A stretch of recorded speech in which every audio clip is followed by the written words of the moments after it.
महाराष्ट्रामध्ये महिलांच्यावर अत्याचार एक नंबर महाराष्ट्र। असं कसं होऊ शकतं? जो दिल्लीत भेटतो तो म्हणतो अरे तुम्हारे महाराष्ट्र में क्या हो रहा है, मतलब क्यों क्या हो रहा है? अरे नहीं वो मंत्री को ताश खेल रहे हैं। हाँ खेल रहा था।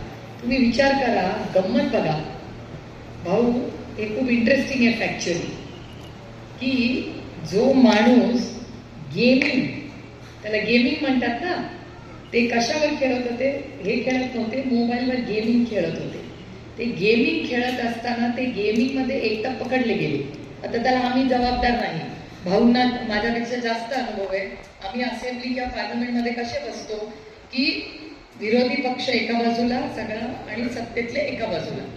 आता मागच्यानीच व्हिडिओ काढलाय, याचा अर्थ व्हिडिओ तुमच्याच विचाराच्या माणसाने काढलाय, तर आम्ही तर काय काढलं नाही समोरून, बरोबर आहे? अँगल तर बघा ना। आता मी जर इथे पत्ते खेळत बसले असते तर त्या मागच्यानीच काढलं, तुम्ही तर नाही काढलं।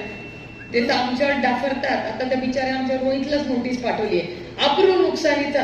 अरे अब्रू आम्ही नाही काढली, मागे बसणाऱ्यांनी काढली, आमचा काय संबंध? आम्ही फक्त ट्विटरवर टाकलं, बरोबर आहे की? आणि गंमत अशी झाली आहे की आतला बदल झाला। मामांना शेती खातं गेलं, त्यांना खेळ क्रीडा खातं मिळालं। तर बघा, तो कॅमेरा पहिल्याचा माझ्या आत भाषा, तर मी माझ्या आधीच तुम्ही माझा मुद्दा मांडताय।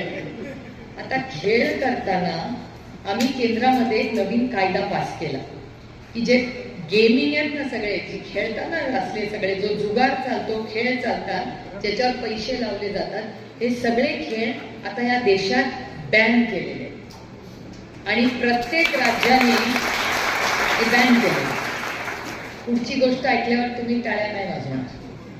याचं कारण असं की भाऊंना माहिती आहे, त्यांनी खूप वर्ष अनुभव केला आहे की असे जेव्हा नियम कायदे केंद्र सरकार बनवतो, तो कायदा राज्यांना जातो आणि त्याचे रूल्स जे असतात, नियम असतात छोटे मोठे, ते प्रत्येक राज्यांनी आपापले करायचे असतात। केंद्र सरकार एक सांगाडा करून पाठवतो आणि तुम्ही नियम करायचे असतात। आता महाराष्ट्रात ते आलं।